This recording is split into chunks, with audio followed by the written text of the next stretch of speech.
अब तो 1 महीना पूरा हो चुका है। दुनिया भर में हाय तौबा मची हुई है। कहीं बम गिर रहे हैं, कहीं मिसाइल गिर रही है, कहीं बाजार गिर गया है, कहीं सोने का दाम गिर गया है, कहीं उम्मीद गिर गई है, कहीं इंसानियत मर चुकी है या फिर कहीं तो गिर चुकी है, कहीं खुशियों की मियाद गिर गई है, कहीं दुखों का आसमान गिर गया है। एक देश तो ऐसा है जहां का उप प्रधानमंत्री बेगानी शादी में अब्दुल्ला बनने चला था, वो खुद ही धड़ाम गिर गया है। कहानी गिरने की है, लेकिन एक कहानी उठने की भी है। मैं पाकिस्तान के डिप्टी पीएम इशाक डार की बात कर रहा हूं। पाकिस्तान दावा कर रहा था कि वो ईरान अमेरिका के बीच में समझौता कराकर ही बस दम लेगा। हमारे यहां भी कई लोग कूदने लगे थे, देखिए पाकिस्तान क्या कर रहा है। लेकिन इसी सिलसिले में पाकिस्तान ने एक फर्जी बैठक का माहौल बनाने की कोशिश करी, लेकिन इसी दौरान उसके झूठे दावों के साथ साथ उनका उप प्रधानमंत्री भी जा गिरा। हालांकि पाकिस्तान तो खुद ही गिरा हुआ है, लेकिन ऐसे दौर में एक देश ऐसा है जो अटल खड़ा है, ना सिर्फ खड़ा है बल्कि आगे भी बढ़ रहा है, और ना सिर्फ आगे बढ़ रहा है बल्कि दुनिया को भी आगे बढ़ाने के लिए लगातार प्रेरित कर रहा है। यह देश और कोई नहीं है, मेरा आपका हम सबका भारतवर्ष है, हिंदुस्तान है। दुनिया भर में किसी न किसी चीज का एक बड़ा क्राइसिस चल रहा है, कहीं तेल की किल्लत, कहीं गैस की कमी, लेकिन भारत में ना पेट्रोल डीजल की कमी है और ना ही एलपीजी, पीएनजी, सीएनजी की। इतना ही नहीं, भारत ने इस मुश्किल वक्त में श्रीलंका जैसे पड़ोसी देशों को पेट्रोल डीजल भेजकर बड़ी मदद कर रहा है।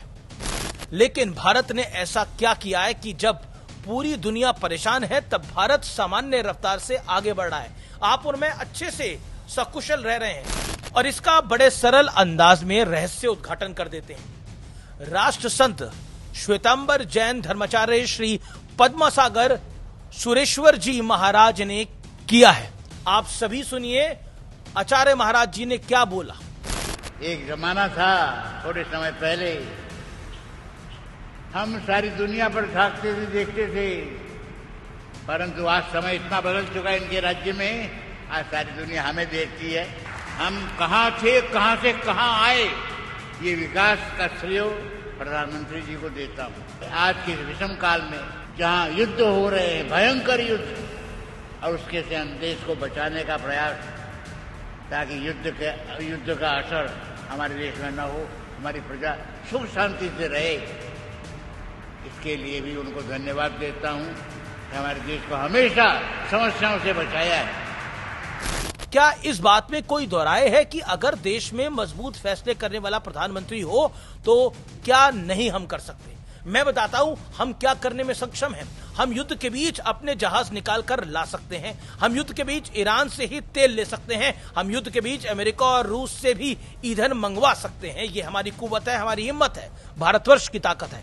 हम युद्ध के बीच अपने नागरिकों को कभी पीछे नहीं छोड़ते। हम युद्ध के बीच ऑयल प्रोड्यूसर देश नहीं होने के बावजूद तेल के दाम नहीं बढ़ाते हैं।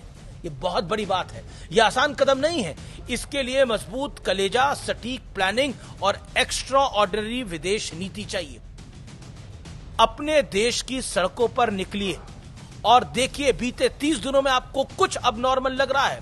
आपका जवाब होगा नहीं, जबकि पूरी दुनिया हाफ रही है। 2014 में सत्ता संभालते ही नरेंद्र मोदी ने युद्ध वाले हालातों के लिए तैयारियां शुरू कर दी थी। देश में ऑयल स्टोरेज की कैपेसिटी बढ़ाना हो या फिर इंपोर्ट डाइवर्सिटी करना हो, नरेंद्र मोदी ने हमेशा बिग एंड बोल्ड डिसीजंस लिए हैं, और युद्ध के बीच भगवान महावीर की जयंती के मौके पर उन्होंने एक बार फिर अपना फ्यूचर विजन देश के समक्ष रखा। प्रधानमंत्री मोदी ने देश से 9 संकल्प या यूं कहें 9 प्रण लेने की अपील करी। पहला संकल्प पानी बचाने का, दूसरा संकल्प एक पेड़ मां के नाम पर लगाने का, तीसरा संकल्प स्वच्छता का, चौथा संकल्प वोकल फॉर लोकल को मुहिम बनाने का, पांचवा संकल्प देश दर्शन यानी इंडिया टूरिज्म को बढ़ाने का, छठा संकल्प प्राकृतिक खेती को अपनाने का, सातवां संकल्प स्वस्थ जीवन शैली को अपनाने का, आठवां संकल्प योग और खेल को जीवन में लाने का, और 9वां संकल्प गरीबों की सहायता करने का और उन्हें मुख्यधारा में लाने का। इनमें से एक भी संकल्प ऐसा नहीं है जो कि किसी पॉलिटिकल कारण से हो। ये सब संकल्प एक समाज को बेहतर बनाते हैं, और समाज अगर बेहतर होगा तो देश तो अपने आप ही बेहतर होगा। कहते हैं ना, कर भला तो हो भला।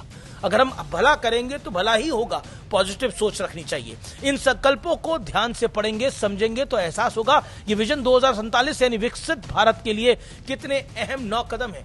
देखने में सामान्य है लेकिन प्रैक्टिकली बहुत बड़ा इंपैक्ट करने की क्षमता और कुव्वत रखते हैं। नरेंद्र मोदी की यही माइन्यूट ऑब्जर्वेशन, जिसे सूक्ष्म दृष्टि भी कहते हैं, उनसे बड़े बड़े काम करा रही है।